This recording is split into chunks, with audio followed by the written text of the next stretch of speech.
Bonsoir tout le monde.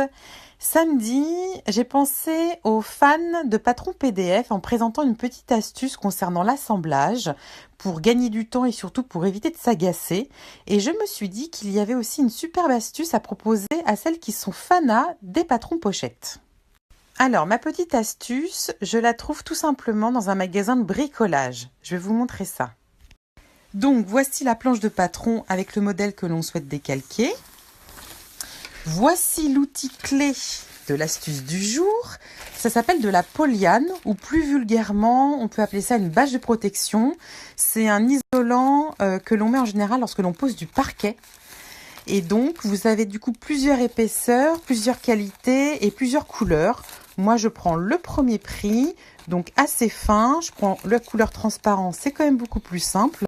Et du coup, là, pour un rouleau de 3 mètres par 15 mètres, ça me revient à 8 €. Donc voilà.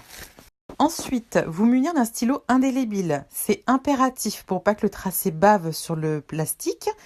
Et surtout, une pointe pas trop grosse pour être vraiment le plus précis possible sur le tracé.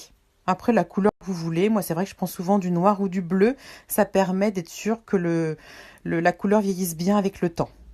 Alors ensuite, pensez bien à prendre un poids pour bien maintenir du coup votre film plastique sur votre planche de patron.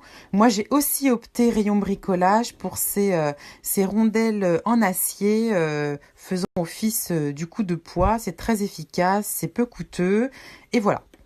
Maintenant qu'on a tout ça, je vais vous montrer à peu près ce que ça donne. Donc j'ai fait juste une petite partie pour vous montrer. Donc là, un tracé à la règle avec le feutre. Parfait, ça ne bave pas. Hop, je continue un petit peu là. J'ai écrit droit fil milieu devant. Vous voyez, je passe mon doigt. Ça ne bave pas. Donc voilà, j'ai retiré la planche de patron en dessous. Et du coup, la pièce de patron, il n'y a plus qu'à la découper. La poser sur votre tissu à l'aide des poids pour découper au cutter rotatif, si vous avez. Ou alors mettre du coup des pinces. Et vous pouvez même aussi épingler avec une aiguille. Et puis voilà, il n'y a plus qu'à découper. Et le gros avantage, c'est que du coup, pour le rangement, c'est très simple. Et quand même, ça demande très peu de place. Donc voilà, c'est toujours sympa de limiter l'envahissement avec tout ce qu'on a comme patron. Un autre avantage aussi, c'est que c'est quand même une matière assez souple. Et du coup, si vous avez besoin, par exemple, d'épingler vos pièces de patron sur un buste de mannequin avec des épingles, ça rend toujours mieux qu'une planche de papier classique. Et ça vous permet, par exemple, d'ajuster une pince ou une longueur de jupe ou au niveau de la poitrine, par exemple. Donc, je trouve ça plutôt pas mal. Et c'est vrai que le rendu sur un mannequin, c'est plus... Voilà, la matière fait que ça s'y prête mieux si on veut se faire un peu une idée de ce que ça donne.